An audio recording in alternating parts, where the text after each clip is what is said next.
Welcome, everybody, back to Botch Bros. And today, we are going to list up our top 5 favorite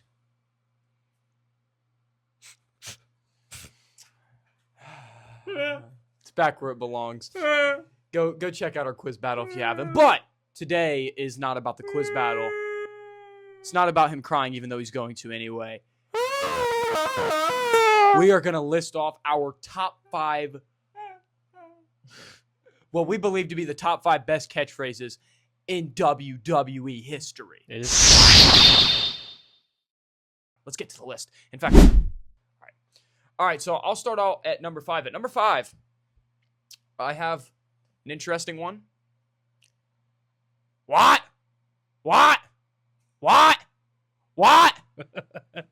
That's my number 5. Stone Cold Steve Austin's what? Or as The Miz says, what? You all sound like a bunch of ducks. The Miz is so funny. Yeah. Or if you're a loser, say what? What? My point exactly. That's Alexa Bliss. Yeah, we can think of It's an iconic. It's iconic. Yeah, it's iconic. We can think of so many times. It's like it hasn't even been associated with Stone Cold anymore. It's just associated with fans who don't care. You deaf or something? What? They're deaf. Okay. My number 5. You just made the list. Chris Jericho's. That's his best catchphrase. I don't care. It's hilarious. I mean, a little bit of the bubbly. I don't care. No. You just made the list. That's funny. It's the best Chris Jericho. 2017 Chris Jericho. I'll die on that hill. Best Chris Jericho. You just made the list. Hilarious. The list of Jericho was awesome. There you go. That's my number 5. My number 4, very interesting one here. Suplex City. Bleep. Oh, TVPG. But Suplex City bleep. Yeah. WrestleMania 31, when he ended up saying that to Roman Reigns, Oh, so you're just saying Suplex City in general? No, Suplex City bleep. But Suplex City was the catchphrase. He just said that on a whim. It's Suplex City in general, but we're adding in the bleep too. Because that was the most iconic time he ever said it, when he said that to... That's when actually that's when the term was invented. That's when he created it. Yeah, he just randomly... Brock Lesnar decided to break character for a second and, tell Roman Reigns, I'm better than you. I'm carrying you in this match. I'm one of the best performers ever, and you still to this day, you're not very good in the ring. But, Roman had a renaissance of his career later down the line. But, that night was so great. We have Seth Rollins cash in. Am I getting off topic? Sure, but it has everything to do with my number 4, which is Suplex City. Yes. Bleep. On the same thing as Roman Reigns and Bork, we got Acknowledge Me. Okay. Yeah. Fair enough. Because when I went to SmackDown in 2022 and Roman Reigns came out, and I didn't know if he'd be on the show because he was a part-timer. He came out, and I was like, yes. This is right before War Games, the first one that WWE put on the main roster. I was like, yes. Can't wait for them to get rid of that. Yes, Roman Reigns. He's here. I booed him whenever he came out. And then he yelled, acknowledge me. I was like, yep. Roman Reigns, he's the GOAT. Roman Reigns, great. Acknowledge me. That fits his tribal chief character because he needed everyone's acknowledgement. That's all he cared about. Because he was a narcissist and needed people to acknowledge him and say that he was the best. There you go. That's my number 4. At number 3, I have... You just made the list! Really? Yeah, I knew that was definitely making my list. Are you kidding me? That's peak Chris Jericho. Yes, that was his exactly. funniest character, and that's saying a lot because he's always funny. I mean, even in AEW, genius. I would say he's still funny in AEW. Maybe he should stop wrestling, but he's still funny in AEW. But yeah, 2016 went from 2016 to, I believe, early 2017. You just made the list, Jericho. It's goated. It's definitely his funniest character. And teaming him up with Kevin Owens, that was awesome. such a genius creative mind by whoever was the head Festival of of Friendship. Oh, wait, was it that the guy who should still be head of creative now? Oh, yeah. Anyway, that's my number 3. Festival of Friendship, yep. My numero tres comes from my favorite wrestler. Rest in peace. Yeah, rest in peace, Undertaker. Anytime he said that to someone, they knew that they were cooked. They were done for.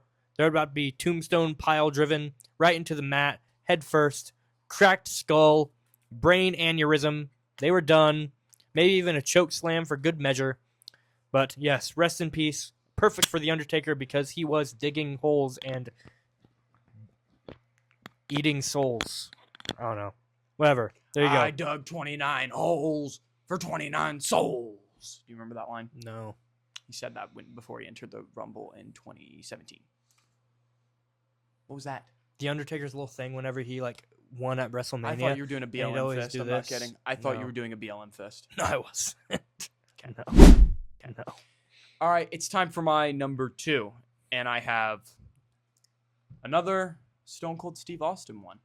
No, it's not Austin 316. That one I'm not the biggest fan of. And that's the bottom line, because Stone Cold said so. Yeah. Yeah. That line became iconic when he found the way to, I guess you could say, conclude his King of the Ring 1996 speech. Definitely, or 97, 96. Yeah. Yeah. I mean, he just finished most of his promos like that. It was, yeah. Yeah, I mean, I would consider it to be very iconic. You could, honestly, it might be the most, it's probably the most iconic one on my list. I don't know, number 1's pretty iconic, but we'll get to number 1 in a second. Yeah, my number 2. It doesn't matter, etc. Ugh. Yeah. I mean, it's also iconic. I know, I don't like The Rock, but that line's good. It doesn't matter what your name is. Who cares? I don't know. It's usually it doesn't matter what your name is. It doesn't matter what you think. Because he's The Rock. And he doesn't care about you because he thinks you're better than you. And we all thought it was a character. Nah, it's just for real. So it fits him even more. He probably says that to his wife. He's like, honey, you want to have chicken piccata for dinner? It doesn't matter what you want for dinner. I want a fat stack of pancakes and blueberries. Isn't that his cheat meal? I don't know. I think he yeah, eats I pancakes know. for That's his why I cheat said meal. that. Okay. Well, Honorable mention. I have. This is really just to mess with this guy. I am a visionary. I am a revolutionary. I am Seth freaking Rollins. Okay, I hate it because this dude, he'd come up to me in the hallway at school and he'd just repeat that, like in that volume too, in the middle of the hallway. One time or a few times he recorded himself saying that in the voice too and just sent it to me. So yes, that's it. It became very annoying, and that's why I don't like the catchphrases. If we had You top used to 5, like it, didn't you? yeah, it fit him. If we had top 5 worst catchphrases, that'd probably be on my list. We might do that. That'd be Yeah, a good idea. okay. We should. My honorable mention: you're fired. Vincent Kennedy McMahon. That's my honorable mention. I couldn't fit him in, but I just remembered last minute, and I was like, yeah, I can't erase pen, so I'm not gonna put it on my list. So I'll just make it an honorable mention. There you go. That was Bro, my honorable you had mention. to ruin it. You had to ruin it. My number 1 is what he just said. You know what? Here, let's make it more specific. John Laurinaitis, you're fired. Yeah, and why is he saying that to John Laurinaitis? Not because John Laurinaitis just turned his back on him, but that's legal issues. We're not going to get too deep into that. Maybe we cut that out. No. Anyways, yeah, Vincent Kennedy McMahon's "You're Fired." What was his best? "You're Fired." Eric Bischoff's probably the best one. That one was John yeah, Cena ate him in the trash can or the dump truck. They put him in a dump truck. That's got to be that's probably the best "You're And Fired" like, ever. wasn't he in like a ninja suit or something? No, he was in his regular suit. Yeah, whatever. Yeah, no, I think Vince was in something set. No, I think no. Vince was dressed as like a garbage man or something. No, Vince was dressed as I was talking about Eric Bischoff.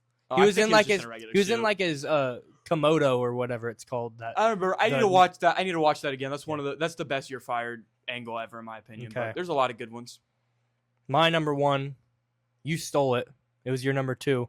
That's the bottom line because Stone Cold said so. It fit his character perfectly because he was no nonsense. And that was it. Like, he finished his promo, no one else is going to speak. I'm done. I'm done, so you're done. That's it. He doesn't care about people. But in real life, he cares about people because he's actually a good person, as far as we know.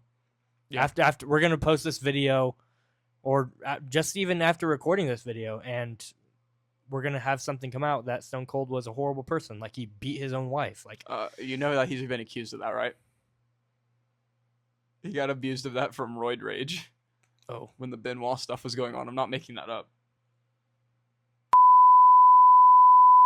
thank you guys for watching this video. Hope you enjoyed it as much as we did making it. And remember, peace out. And that's the bottom line, because I said so. Yeah!